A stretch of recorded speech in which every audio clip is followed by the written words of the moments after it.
Jaidev Galla ji. Thank you, Madam.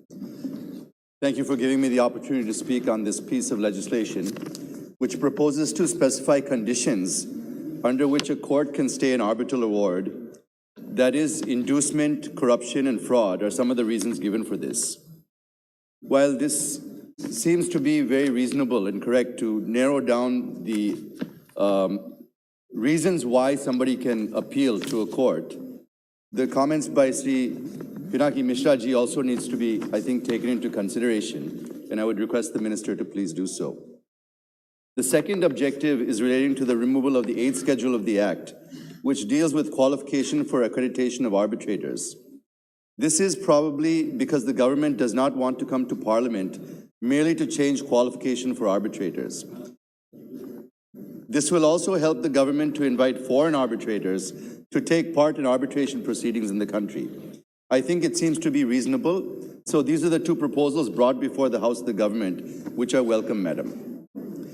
Taking advantage of this opportunity, I wish to make a few quick points for consideration of the Honourable Minister. Madam, I hope this bill would facilitate to help the country to better our 63rd rank in ease of doing business.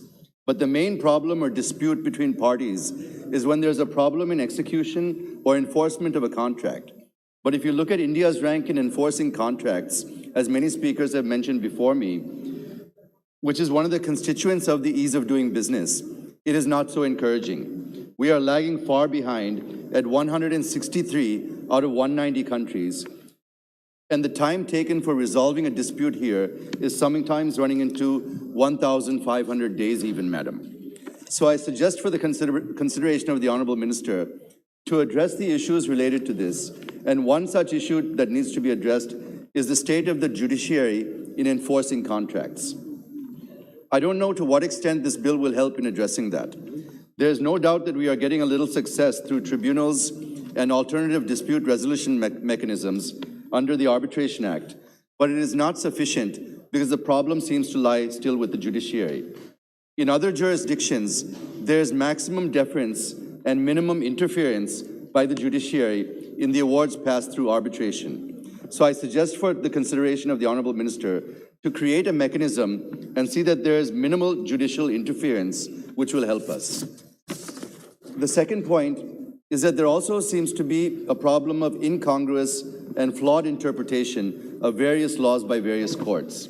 There is no consistency.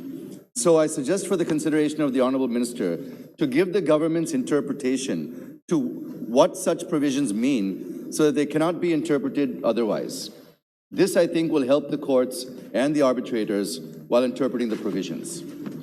My final point, before I give one suggestion and then close, Madam, can we also think of mandating a clause in the agreement itself that parties should go to a specific institution that will conduct the arbitral proceedings if anything goes wrong? This will help avoid showing partisan or partiality towards arbiters appointed after the dispute arises.